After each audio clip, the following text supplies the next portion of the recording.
नमस्कार दोस्तों, मैं हूं हर्षिता और आप सुन रहे हैं बदलते शहर की धड़कन hello Haldwani 91.2 FM, Uttarakhand open university का अपना कम्युनिटी रेडियो। आज हिमालय दिवस के ही उपलक्ष्य पर उत्तराखंड ओपन यूनिवर्सिटी में एक विशेष समारोह का आयोजन किया गया था। उसका विषय था कंजर्वेशन ऑफ हिमालयन रीजन। इस प्रोग्राम में विज्ञान, शोध और समाज के विभिन्न पहलुओं पर चर्चाएं हुई और हिमालय के संरक्षण पर जोर दिया गया। इस हिमालय दिवस सेलिब्रेशन में शामिल थे Wadia institute of Himalayan geology के प्रसिद्ध वैज्ञानिक डॉक्टर गौतम रावत, जिन्होंने हिमालय पर विकास के प्रभाव यानी impact of development in Himalayas विषय पर एक गंभीर व्याख्यान दिया। नमस्कार, मैं doctor Rajesh Matwal, assistant professor department of physics Uttarakhand open university. Hello Haldwani में आपका स्वागत करता हूं। आज जो विशेष आयोजन हमारे विभाग द्वारा यहाँ पे किया गया था हिमालय के संरक्षण पे, जिसपे हमारे आज विशिष्ट अतिथि गौतम रावत, साइंटिस्ट ई वाडिया इंस्टीट्यूट, इसके अलावा हमारे साथ डॉक्टर नरेंद्र सिंह जुड़े थे, साइंटिस्ट ऑफ एरिस से। तो आज का जो मुख्य प्रोग्राम रखा गया था वो कंजर्वेशन ऑफ हिमालय और एक अवेयरनेस प्रोग्राम रखा गया था। जैसा कि अभी उत्तराखंड ओपन यूनिवर्सिटी में हमारे माननीय कुलपति जी प्रोफेसर नवीन चंद लोहनी जी एक स्पेशल रन चला रहे हैं, एक स्पेशल ड्राइव चला रहे हैं एडमिशन्स के लिए। तो उस बिजी शेड्यूल के बाद एक प्रोग्राम रखा गया जिसमें हम हिमालय से जो जागरूकता है, किस तरीके से लोगों को जोड़ सकते हैं, उसके बारे में हमें आज काफ़ी जानकारियां मिली। तो उसी पर हम एक सूक्ष्म वार्तालाप रखना चाह रहे हैं डॉक्टर गौतम रावत सर से, और सर से ये जानना चाहेंगे कि हम किस तरीके से हिमालय संरक्षण के लिए काम कर सकते हैं और हिमालय के लिए, जैसा कि सर ने बहुत विविध काम किया हुआ है इसमें, तो सर की क्या राय है कि किस तरीके से हम आम लोगों को इसमें जोड़ सकते हैं। उस पर हम सर से थोड़े से विचार साझा करना चाहेंगे सर के। नमस्कार आप सभी को। सबसे पहले मेरी तरफ से हिमालय दिवस की शुभकामनाएं। उत्तराखंड ओपन यूनिवर्सिटी और देवभूमि विज्ञान समिति दोनों को शुभकामनाएं, दोनों का धन्यवाद, आभार, जिन्होंने ये प्रोग्राम आयोजित किया, हिमालय दिवस समारोह मनाया।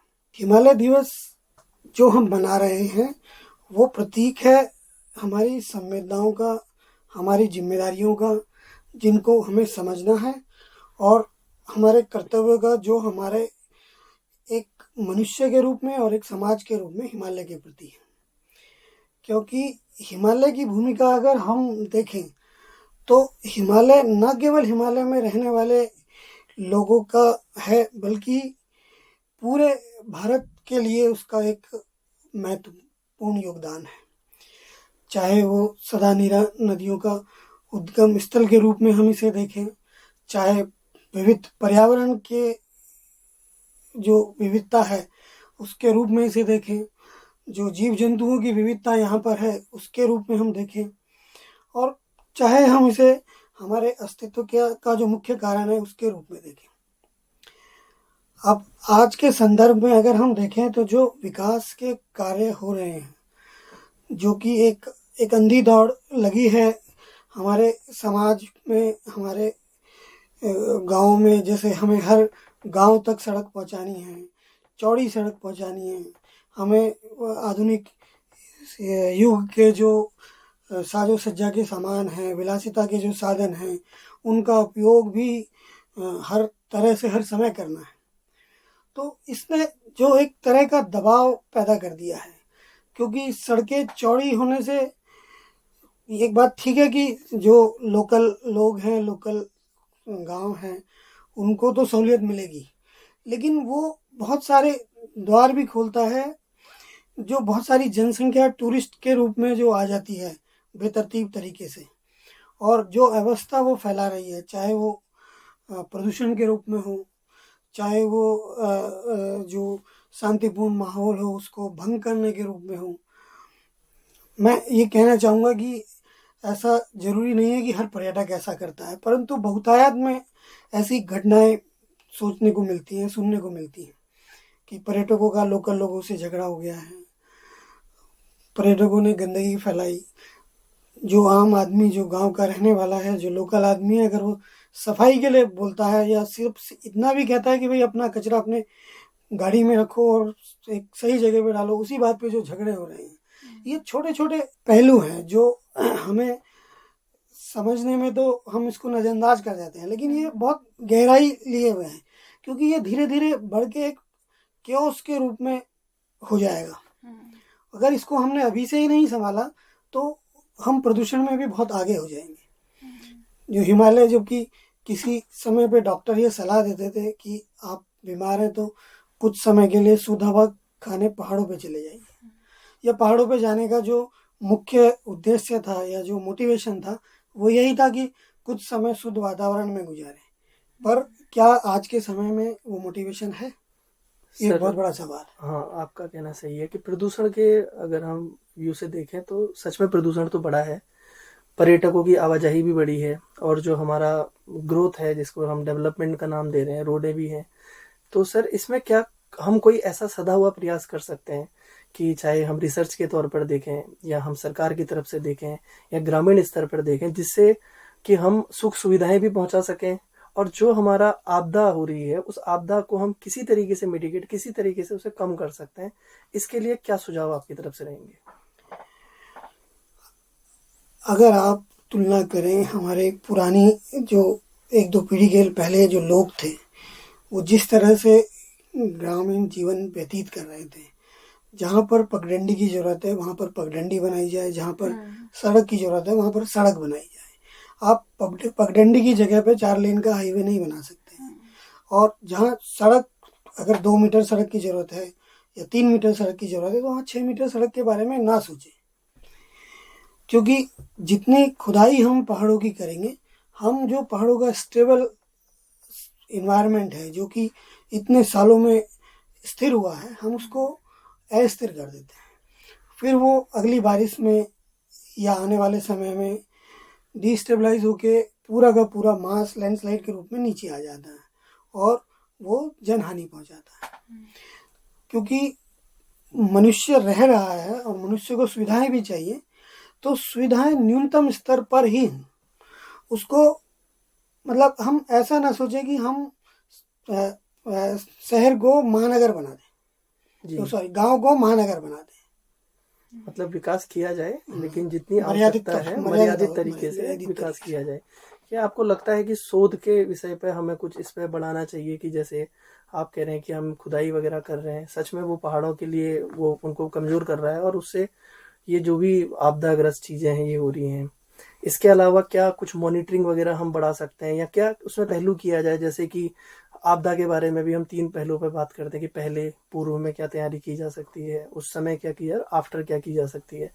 तो क्योंकि पहाड़ी क्षेत्रों में अभी आप जैसे ये थराली वाला देख लीजिए, ये सब जो आपदाएं हैं ये कहीं ना कहीं मन को झकझोर देती हैं और ये सच में हृदय विदारक हैं। और क्योंकि हम पहाड़ में रहे हुए हैं और यहीं हमने अपना जीवन दिया है, तो ये सच में इससे जनसंख्या जैसे पलायन है, पलायन की समस्याएं बढ़ रही हैं। तो हम क्या इस तरीके से कुछ कर सकें कि इनको न्यूनतम पैमानों पर हम क्या शोध में और ऐसे प्रयास कर सकते हैं कि जिससे हम इन चीजों को कम करने के प्रति काम कर सकें?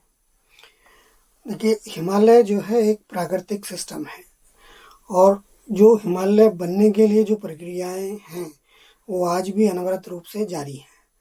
इसका मतलब ये हुआ कि ये जो हिमालय में जो आपदा के जो मुख्य वो माने जाते हैं, जैसे भूस्खलन है, भूकंप है या ग्लोफ है या बाढ़ है, ये प्रकृति का कहीं ना कहीं एक नेचुरल प्रोसेस में भी आते हैं। तो हमारा संस्थान जो है वो इस विषय पर अध्ययन कर रहा है, शोध कर रहा है। भूकंप के लिए जैसे मैं कहता हूँ, हम लोग भूकंप के पूर्व सूचकों पर काम कर रहे हैं ताकि हम ये एस्टेब्लिश कर सकें कि हाँ अब भूकंप आने वाला है या इतने दिन बाद भूकंप आने वाला है। इसको लेके हमने एक बहुउद्देशीय मल्टी पैरामीट्रिक ऑब्जर्वेटरी भी एस्टेब्लिश करी है जो टिहरी गढ़वाल के गुत्तू जिले में है।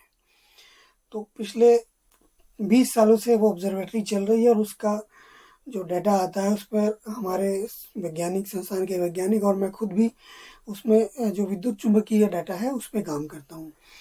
और कुछ जो परिणाम है वो उत्साहजनक है, परंतु सीमा ये है कि इस तरह की मेजरमेंट हम केवल एक जगह कर रहे हैं, जबकि ये हमें कई जगह करनी चाहिए ताकि हम निश्चितता के साथ बात कर सकें या जो मॉडल डेवलप करें उसमें एक जो निश्चितता हो, वो उसकी प्रायिकता ज़्यादा हो, उसकी प्रोबेबिलिटी ज़्यादा हो। अब जो भूस्खलन वाली बात है या जो बाढ़ वाली बात है, अक्सर अगर आपने जितनी भी आपदाएं देखी होंगी तो इसमें क्या होता है कि आपदा के बाद हम परेशान होते हैं जी कि ऐसा हो गया, हमारे जनहानि हो गई। और निश्चित ही ये झकझोरने वाला तो है ही जब किसी गांव के या किसी जगह के 100, 50, 500 या 1000 लोग अचानक से उनका मृत्यु हो जाती है, जिसमें कि प्राकृतिक कारण रहा। जी तो ये वाकई एक सिस्टम को तो झकझोरता ही है, और व्यक्तिगत तौर से इंसान को भी सोचने पे मजबूर करता है। तो इनसे बचने के लिए हमें ये ज़रूरी होगा कि हमें थोड़ी सी लापरवाही छोड़नी होगी, थोड़ी सी समझ पैदा करनी होगी, क्योंकि हम पहाड़ के ही लोग हैं। हम पहाड़ को हमसे अच्छा कौन जानता होगा। हमें ऐसे इलाकों से दूर रहना होगा जो नदी के पास हैं, जहाँ पर संभावनाएं ज़्यादा हैं। अगर आप अपनी पुरानी बसावटों को देखें, वो सब पहाड़ के ऐसे स्थलों पे थी जो कि हार्ड रॉक्स पे बने हुए गांव हैं, जी जहाँ मिट्टी का स्तर कम होता है। और खेती की जगह दूसरी जगह थी, जहाँ बसावट थी वहाँ खेती नहीं होती थी। खेती पहाड़ के दूसरे ढलानों में होती थी जहाँ मिट्टी होती थी। फिर जो पानी का साधन था, जिससे एक कॉमन सेंटर होता था, जो वो भी गांव से दूर होता था।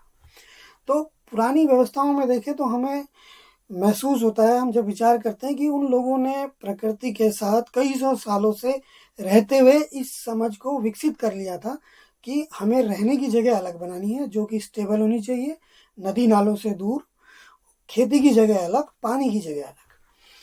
तो वो आपदा से अपने आप को बचाने का एक तरीका था। जी तो उसी समझ को हम विकसित करें, उसी समझ को और गहराई से सोचें और उसी पर अमल करें, तो मुझे लगता है कि जो ये पीढ़ी दर पीढ़ी ज्ञान आ रहा है, ये हमें सहायता ही करेगा, ये मिटिगेशन में ही हेल्प करेगा।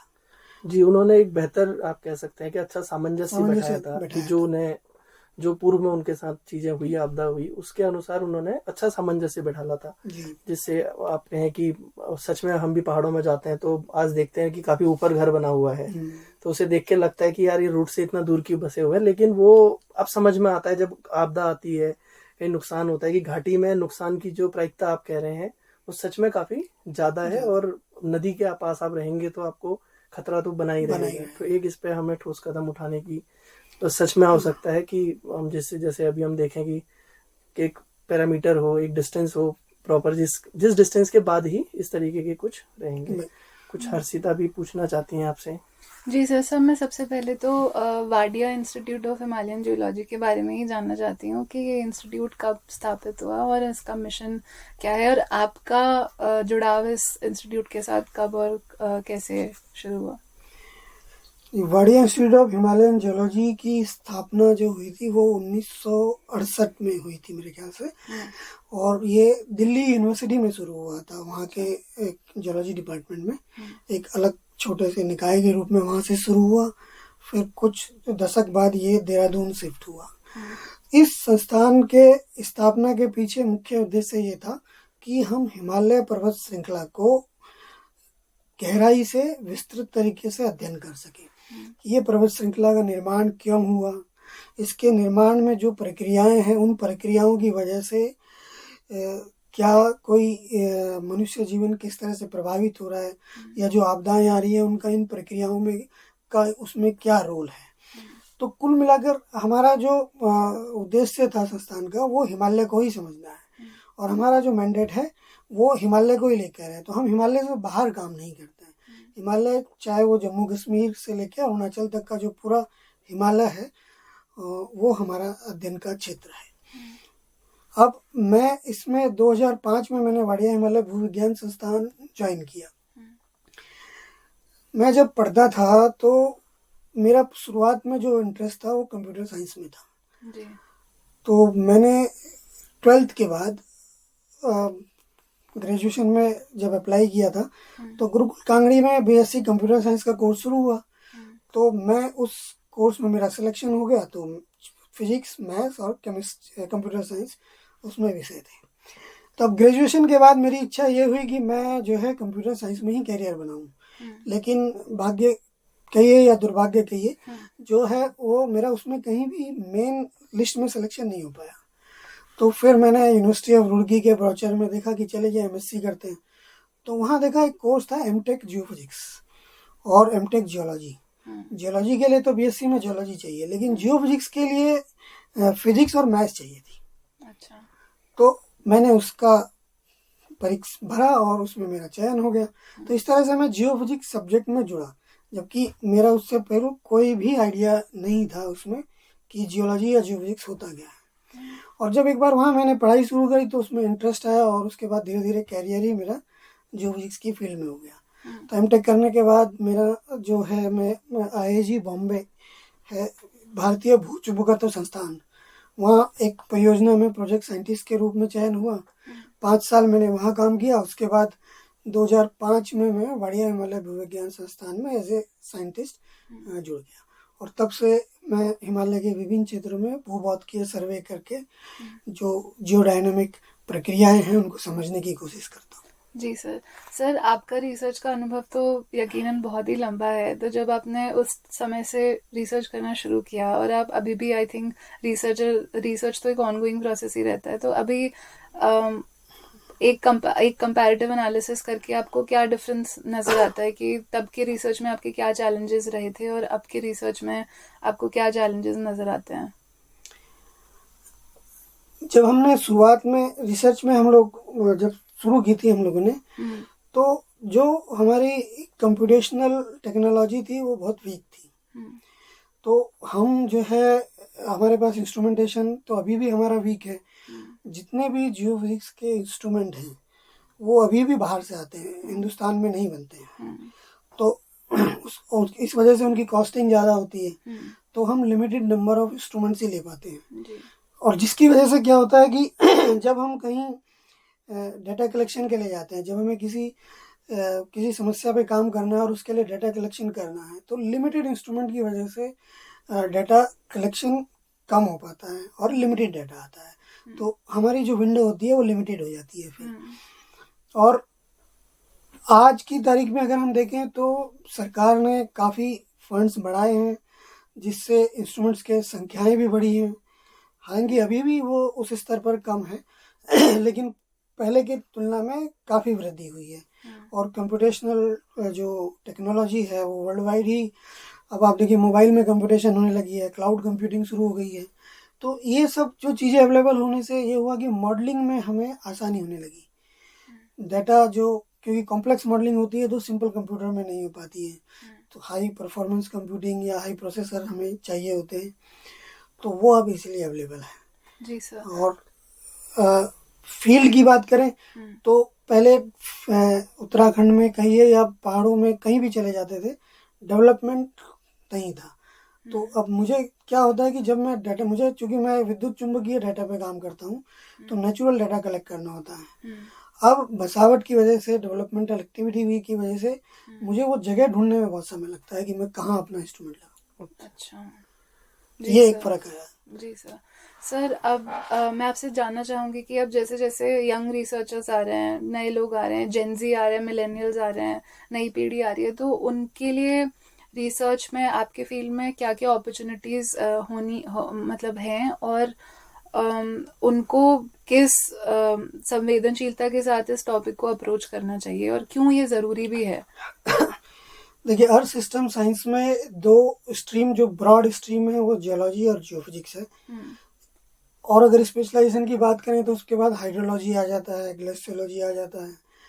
ये सब विषय क्या है, प्रकृति से जुड़े हुए हैं। अगर हम पीएचडी करने के बाद रिसर्च की फील्ड में जाते हैं, इन फील्ड में, तो एक तो आपको लिबर्टी मिलती है काम करने की, क्योंकि रिसर्च एक लिबर्टी वाला फील्ड है। आपके ऊपर कोई बाउंडेशन नहीं है कि आपको इतने बजे तक ये काम करना है।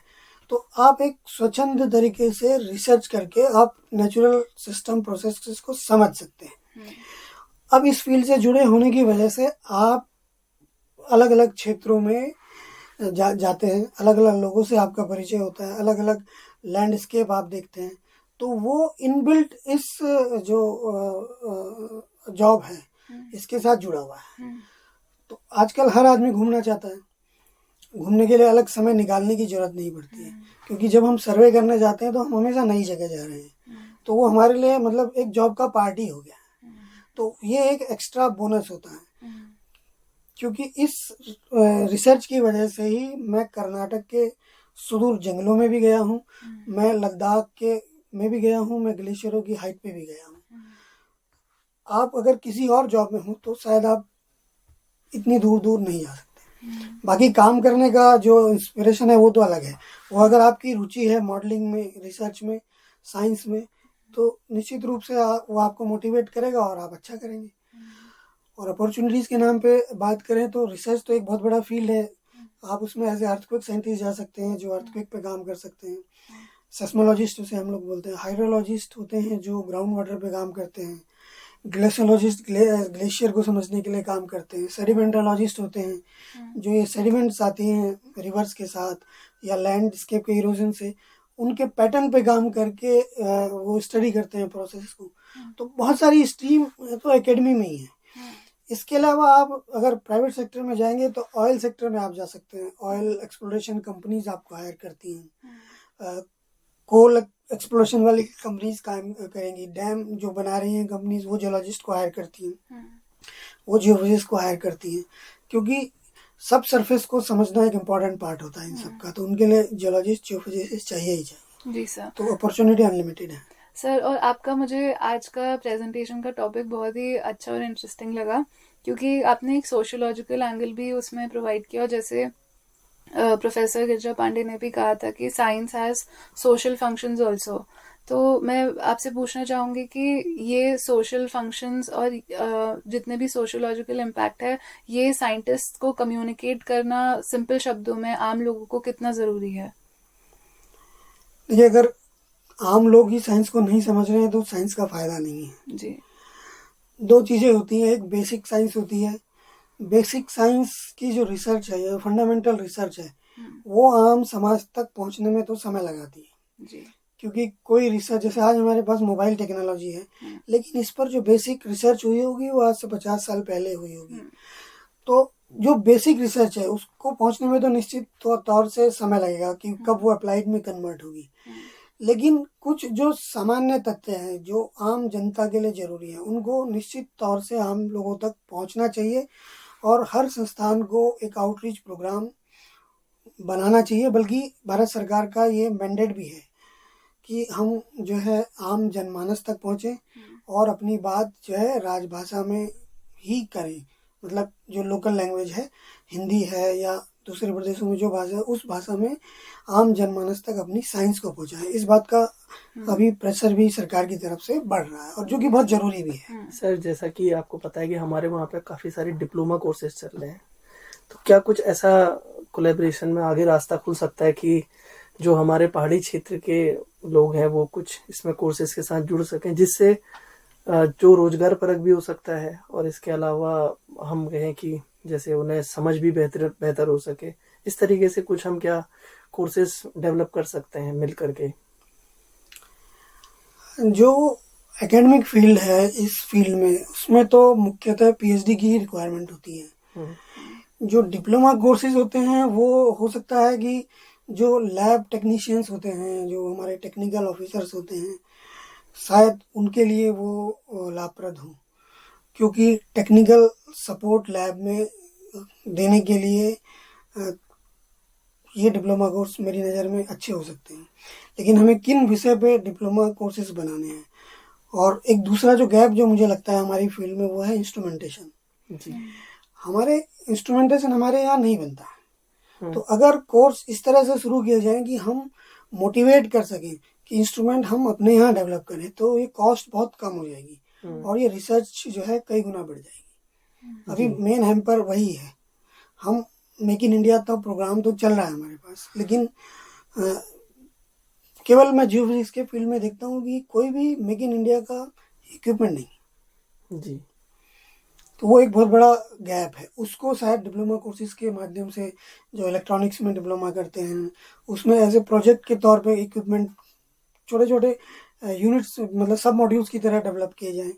क्योंकि जो जियोफिजिक्स के इक्विपमेंट्स हैं वो बहुत कॉम्प्लेक्स कंसेप्ट पे नहीं है जी। जैसे ग्रेविटी मेजर करना है, तो ग्रेविटी मेजरमेंट एक सिंपल स्प्रिंग अरेंजमेंट से ही होता है, लेकिन उनको रिजोल्यूशन हाई चाहिए। उनको डाटा स्टोरेज के लिए डाटा लॉगर उसमें बनाना है, वो सब इंटीग्रेट करना थोड़ा सा मतलब मल्टी लेयर्ड पीसीबी डिजाइन होती हैं, वो थोड़ा सा कॉम्प्लिकेटेड हो जाता है। मतलब उसको कंसिडर करते हुए कोर्सेज डेवलप हो सकते हो हैं। ये सकते हैं। एक स्कोप उत्तराखंड मुक्त विश्वविद्यालय और वाडिया इंस्टीट्यूट का साझा मेरे कुछ ख्याल से इसमें कर सकते हैं, क्योंकि इंस्ट्रूमेंट बहुत बड़ा गैप है। जी। और जैसे हमारे पास इंस्ट्रूमेंट है भी, अब उसमें कोई फॉल्ट आता है तो उसको डायग्नोज नहीं कर सकते। डायग्नोज करने के लिए अगर हम जो ओईएम से बात करते हैं तो वो कहते हैं हमारे पास इंस्ट्रूमेंट भेजो।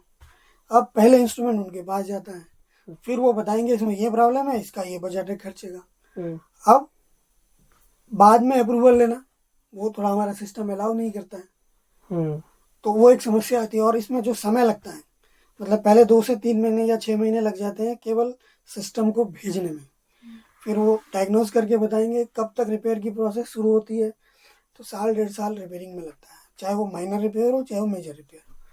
तो अगर हम इस तरह की मैन पावर डेवलप कर पाएँ कि वो यहीं पे रिपेयर करें या डायग्नोज ही कर लें, एक लेवल से शुरू करते हैं और फिर उसको रिपेयर करें, तो हम एक एकेडमिक और इंडस्ट्री के बीच में जो गैप है उसको खत्म कर सकते हैं जी। और उससे उसका रोजगार के भी रास्ते खुलेंगे और संस्थानों को भी हमें अलग तरीके से मदद मिल सकती है। क्योंकि अगर आप ये जो जियोफिजिक्स के इंस्ट्रूमेंट्स की कभी हिस्ट्री देखेंगे तो अधिकतर इंस्ट्रूमेंट जो हैं वो as a student project develop हुए यूनिवर्सिटीज़ में जी। और फिर वो उन्होंने कमर्शलाइज किया। वो हमारे यहाँ मतलब एक लकुना है, स्पेशली जियोफिजिक्स के फील्ड में।